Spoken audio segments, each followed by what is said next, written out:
So we all know that the playoffs of the Western Conference this year are going to be absolutely brutal. This is arguably the most talented 10-team playoff that we have ever seen. There are so many teams within the conference that could make a run of the conference finals and maybe even the finals. And I think one of the teams that absolutely nobody should want to play in the postseason is the New Orleans Pelicans. There's a lot of different reasons for that. First and foremost, this is one of the best defensive teams in the entire league. I don't think people really think about them that way. They're top 5 in defensive rating as the recording of this video for the regular season.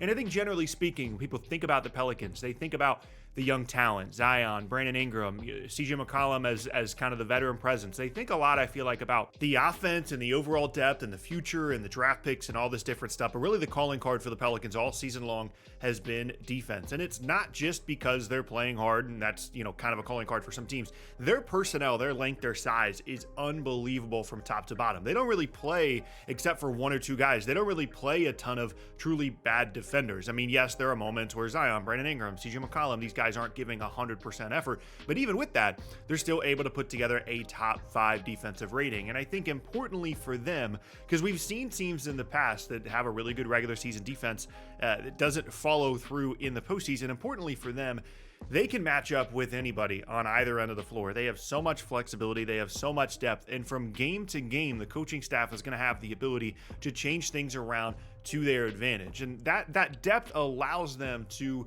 really not be afraid of any matchup. And I think that there are certainly some teams near the top of the conference that we're going to talk about later that match up extremely poorly with the Pelicans. The other part of this for me, for sure, is just the top end talent on this roster. Like CJ McCollum is a nice veteran presence. I like some of their front court players, but this is about Brandon Ingram and it's about Zion. And those two guys' ability to score individually, Zion especially has been really good over the last handful of weeks, really since the All-Star break. He's been a different player. And that kind of a difference maker is something that teams are just going to have a lot of issues matching up with those two guys together.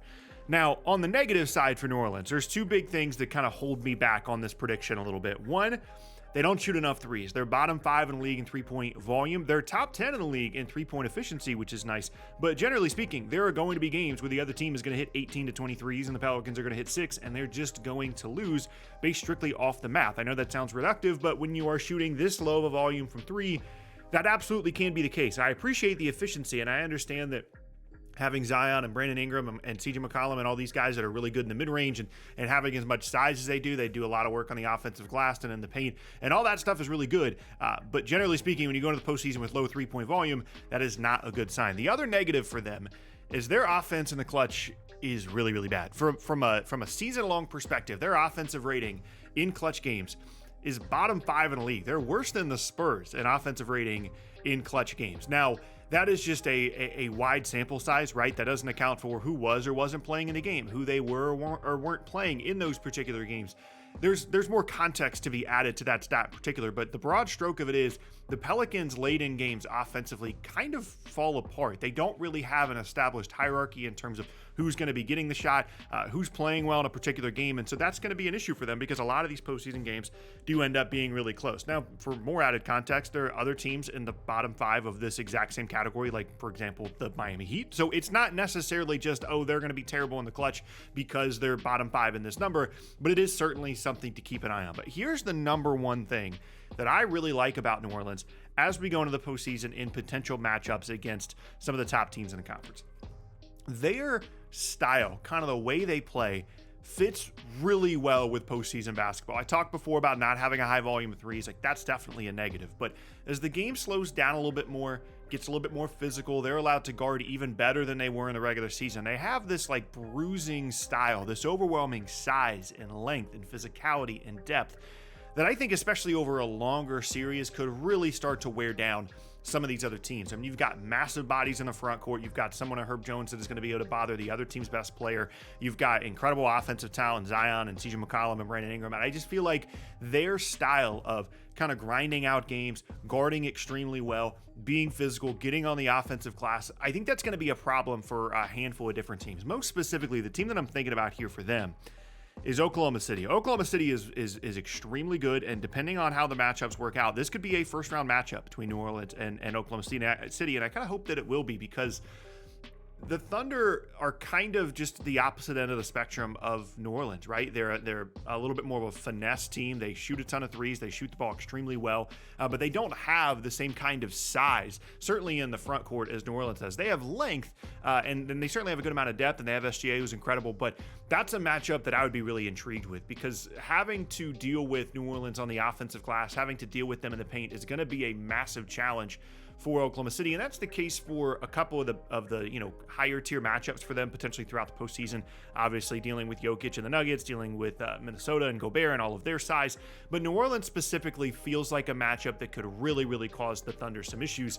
And when you look at kind of the matchups that they could have potentially near the top of the conference, there's a handful of those that I would just be really intrigued to see the Pelicans face. Now, to be clear, I'm not saying they're going to make a run of the conference finals. Heck, they could lose in the first round. They could win one postseason game. We have no idea what's going to happen, and this is going to be an absolutely insane postseason. But when I look at the profile of the Pelicans, when I think about the depth, the defense, the top end talent, their ability to change their team and match up with anybody, the elite defensive talent that they have as well, their size, and the way that they play, all those things in combination, there are a lot of teams in these Western Conference playoffs that I would rather play over the New Orleans Pelicans. I probably would, honestly, at this point, I would rather play Phoenix. I'd rather play the Lakers. I'd rather play the Warriors. These are teams that, as of this moment, are below them in the standings. I'd rather play Sacramento.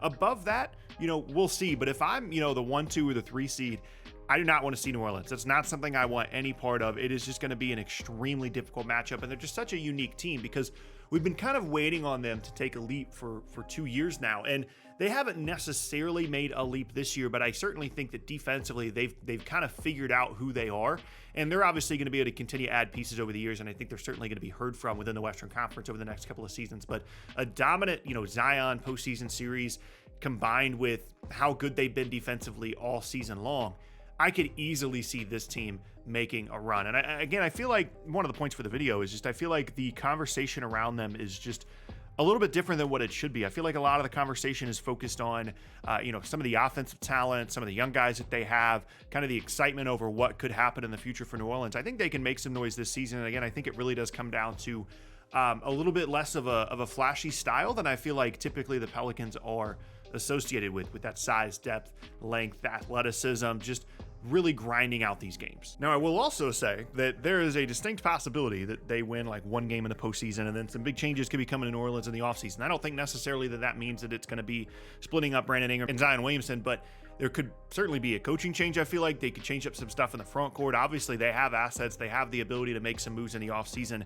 And it sounds strange to think that I'm thinking about this team as a team that nobody wants to play, but also there could be significant changes in the offseason. But I just think that is the nature of the Western Conference playoffs this year. There are going to be teams that view themselves as contenders that are going to lose in the first round. It is just as deep of a Western Conference, arguably as deep of a conference from top to bottom as we have ever seen. And that's accentuated by the fact that we now have the play-in tournament and allows for 10 of these teams to get in. But it's going to be extremely difficult for any team to have an easy path. And like I said, there's going to be a first round exit. If that's New Orleans, then there's going to be some question marks. On the flip side, they could be the team causing the first round exit and causing potential changes for another franchise as well. I can't wait for the playoffs in general to get started, but especially the Western Conference. I feel like the East is not necessarily completely wrapped up with the Celtics, but the West is going to be unbelievably competitive, and I cannot wait to see how the conference shakes out in general, and especially with these Pelicans.